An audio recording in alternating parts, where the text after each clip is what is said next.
Hi all, I hope you guys have written answer for today's question and gotten it evaluated on Collector Babu. Our question for today was from GS4, and from now on for GS4 we'll be taking up case studies on different issues. So I hope that my screen is visible. We have taken two case study, and now on for ethics session we'll be taking two case studies. The first one is about first we need to understand how are we going to approach case studies. Firstly, there are 3 or 4 questions given. We are supposed to answer those questions, but before answering, we need to give a short introduction as to what the case law is, as to what the case study is about. Whatever is being asked, you need to give a short understanding. One way is this, and from next session onwards, I'll be dealing with other ways as well. For example, using the stakeholder approach.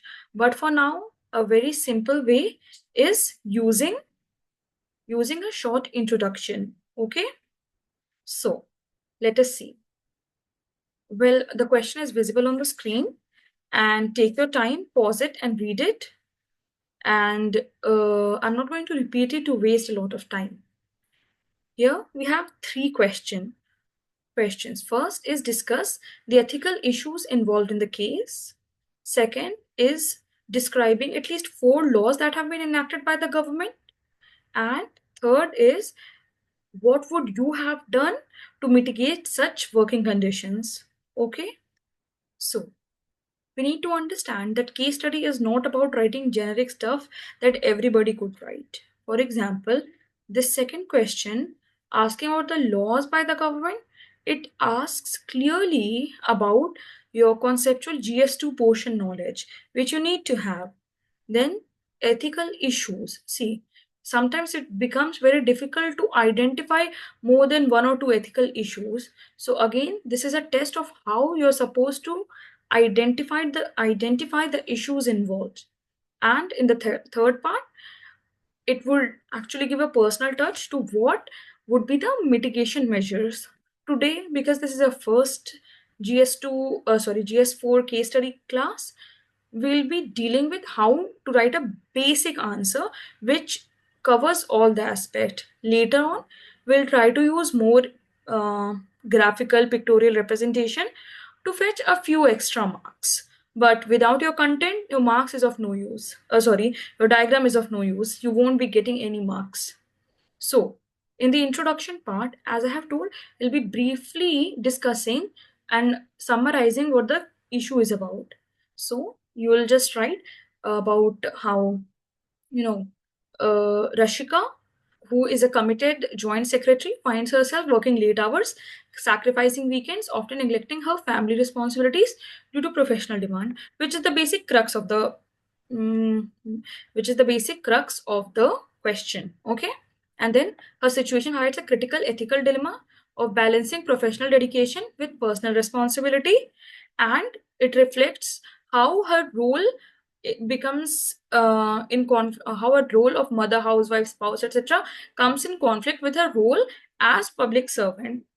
Further, you can even highlight particular issues that women face. Here, if you're a student from sociology, then you can talk about second shift that women have to, participate in, double burden of work. Okay, you can either use that in introduction or in conclusion because this is women specific.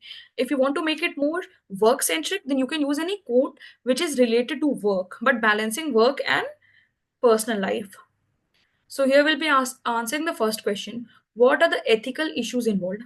The first is work life balance. Obviously, after writing an ethical issue, you just don't need to write one keyword, work life balance, but you need to give a very short glimpse into what in the case study talks about work life balance. Here will talk about that Rashika is struggling to maintain an equilibrium between a professional obligation and her personal life. Okay, Then parental responsibility. This is an ethical issue that leaving young children in the care of domestic helper raises ethical concerns about emotional neglect. Okay, which nowadays is also called tablet parenting, iPad parenting. Okay, then talking about commitment to duty versus self-care. She is committed to duty, but at the same time she is neglecting her own health, uh, being engrossed in both professional work and caregiving work. So this is an ethical dilemma that she faces. And then role conflict, obviously, as a mother, housewife, spouse, professional, working professional, public servant, etc., she has to balance between so many roles. And then societal expectation, like here you can talk about that Ali Hostel's concept of second shift. Okay, we'll be talking about women to excel both at home and work, create additional pressure on women. Okay, taking a toll. See, you don't need to write all eight, but this is just an understanding of how you're supposed to pick out some ethical issues from the question itself. And then you will talk about sustainability of work ethics. Like on the one hand, work ethics talks about punctuality, hard work, dedication, but how long, is there long term sustainability to these values? That is the question. And again, child welfare, parental responsibility, more or less the same thing. Okay, then we will be talking about laws for women's work environment. Like what has been the second question? Like four laws, minimum four laws. You can talk about 4 or 5 laws. Like basic two, you might definitely know Maternity Benefit Act. Okay, even three you might know, Equal Remuneration Act and POSH Act. After that, like various Factories Act, etc. That had been implemented also with an intention to provide workplace safety and regularizing work hours for women. Okay, so you can talk about Factory Act as well. Talk about various flexible work policy. Okay, you can talk about some state specific laws as well, like Bihar government menstrual leave. Okay, that would basically highlight that you know about what is happening in work environment, especially related to women. One thing more I would suggest you all, which you can do, is make a small table, like one box, which I had earlier asked you all to do in various questions, and you can give out some best practices by corporates in this regard for promoting women or providing a safe workplace to women. Here you can give example of Swiggy, Zomato, or even you can give example of Mahindra Logistics, etc. How various initiatives brought out by them have been in the direction to promote and increase female labor force participation. Okay, like Zomato one, you might definitely Swiggy one, you might know about the menstrual leave. Zomato one, about they are also promoting women, in case they want to wear kurta as a delivery personnel, they are free to do so. Like these are small initiatives, but that can be quoted in the box more than what the government has done.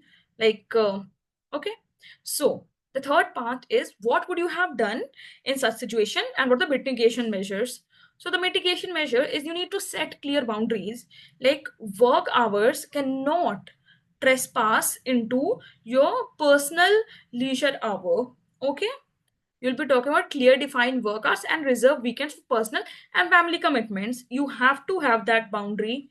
And then delegate task, because if you are working 24/7 and working for your as a public servant, whatever, you need to have an idea of what task you need to do yourself and what are the tasks that needs to be delegated. You need to have this understanding of responsibility versus accountability. You're accountable for those tasks, but is it your responsibility? You can even delegate your tasks. Okay, then the point is the women should you know gather together and advocate for policies such as flexible hour, work from home, or support for childcare. Like or here you can give certain more initiatives, like how even corporate should look forward into childcare leaves for women, etc. And then we'll be talking about seeking support, because see, the first three would be actually what that person should be doing in the work domain. Then you need to also understand that whatever like advocating for policy, etc., would be long term. It cannot be envisaged in a short time. For that, what are you supposed to do? You're supposed to rely on your friends and families or therapists, professional caregivers. You need to understand like how to manage those tasks and how to take care of yourself, self care. Also periodically reviewing what are your priorities, okay, so that your long term goal aligns with what you're doing right now. And then organizational awareness, engaging with colleagues, etc., and to create a culture where the responsibility is shared, and it's not that only on a few person who are engaged in doing work, all the burden of work is falls upon basically. And then you will be talking about see, we have addressed all the questions, right? There were three questions, we answered it all. Now how you are supposed to conclude it? One way to conclude is to use a quote, which I think is very good. Like, because while preparing for your essay in ethics, you might have a depository of a lot of quotes with you. You can pick out certain quotes on various topics and themes and use it across answers. In this case, you can talk about some quote that is related to women's participation in workforce. You will get some in Niti Aayog document, eco survey, etc. Or you can actually talk about to balance between work and personal life. Here's a small quote I have used, which is, you will never feel truly satisfied by work until you are satisfied by life. Like, you need to have a clear concept and clear idea of of boundaries basically. And then you can just say, by taking deliberate step to prioritize her personal life and advocate for systemic changes, Rashika can serve as a role model for balancing professional excellence with a fulfilling personal life. Okay, we answered the first question. Now look at the second question. Just have a look at what is being talked about and what is being asked, and then we will answer it. Just read it for 1 minute or so.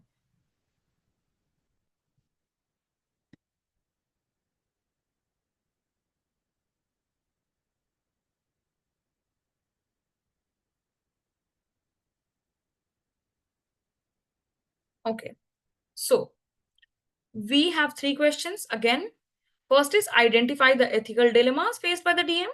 Second is, what are the options available to the DM? And third is, what is the most appropriate course of action with justifications?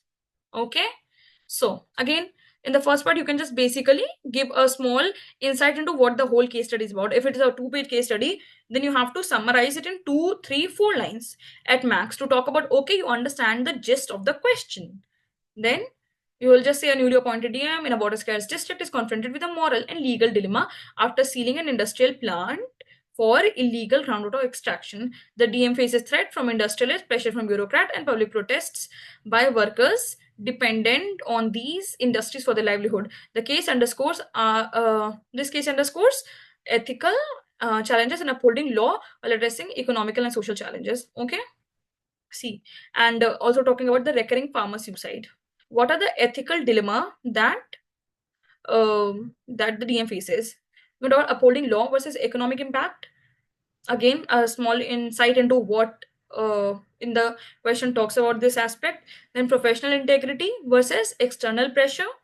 DM must resist external threats, political interference, and maintain impartiality. Then talking about talking about environmental sustainability versus social pressure.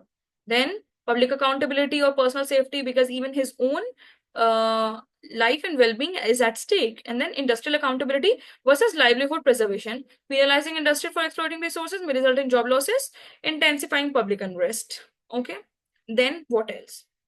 There are various options available. There are various ways to actually answer this. One is, you can just write three options with that the DM has, and write the pros and cons. Okay, then you can actually write more than three, four, five, six.